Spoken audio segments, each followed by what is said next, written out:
মা তই দেখোন কৈ থাকা তোক বোৱাৰী লাগে ৰা মই কালি এটা বোৱাৰী আনি দিম এতিয়া তই সুখী নহয় মই কিয় সুখী নহম তেতিয়া মই এইটো কাম কৰিব নোৱাৰা হৈ গৈছো দে মই অফিচত যাওঁ দে দেৰি হৈছে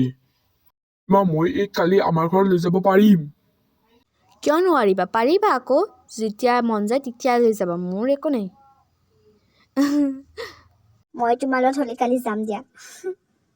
মই ৰবা চাহ এটা বনাই আনো তোমালোকে এতিয়া আছে যে আমি আহিলো মই কি কৰো আহিছা আৰু আন ঘৰ প্ৰৱেশ কৰ মই নোৱাৰো দে একো কৰিব এনে ভৰিখন বিষাই আছে হা বোলা যাও মা তই যে বহুত বেয়া ব্যৱহাৰ কৰি দে বোৱাৰীক ইয়াৰ বাহিৰে আৰু মই কি কৰিম যি কৰিছো সেয়ে বহুত ভাব কি যে ড্ৰেছ পিন্ধি আহিছে নহয় মোৰতো তেতিয়া ঘৰৰ পৰা উলিয়াই দিব মন আছিল আৰু মই এনেকৈ বোৱাৰী বুলি ধৰিব নোৱাৰো দেই তই যেনেকে তাইক চাদৰ মেখেলা পিন্ধাই থাকিবি ইয়াত আহিছাই যেতিয়া তুমি চাদৰ মেখেলা পিন্ধিব লাগিব টপ লং পেণ্ট নহয়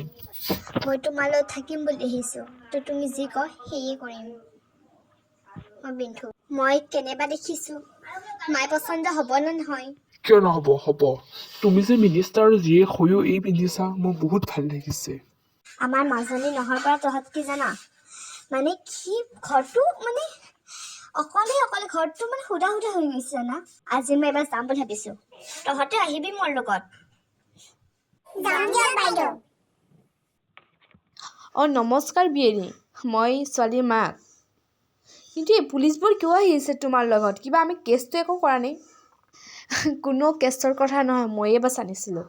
তাৰমানে চিকিউৰিটিৰ কাৰণে আমাৰতো ঘৰ দিয়ক দানৱৰ ঘৰ নহয় চিকিউৰিটি লাগে যে মাজুলীৰ ৰুমটো বাৰু দেখুৱাই দিব নেকি বিয়েনী থাকে আৰু ফুৰি আৰু ক'তনো ৰুম চুম নাই আৰু আমাৰ দিয়া তুমি কেতিয়া আহিলা মা ইফালে অলপমান আহাচোন কি হ'ল মা তুমি আংকলবোৰক কিয় আনিছা ইয়াত বুঢ়ী দেখিলে ন ইমান তাৰমানে ক'ব দেই তুমি এতিয়া যাবলৈ কোৱা খুবৰা অলপমান বাহিৰলৈ যাবচোন মায়াজাৰকৰ কথা পতা হোৱাই নাই হয়নে পিছে চাহ খাব নে নাখায় যদি আৰু কোনো ৱেষ্ট নকৰো আৰু বস্তু নাখাওঁ দিয়ক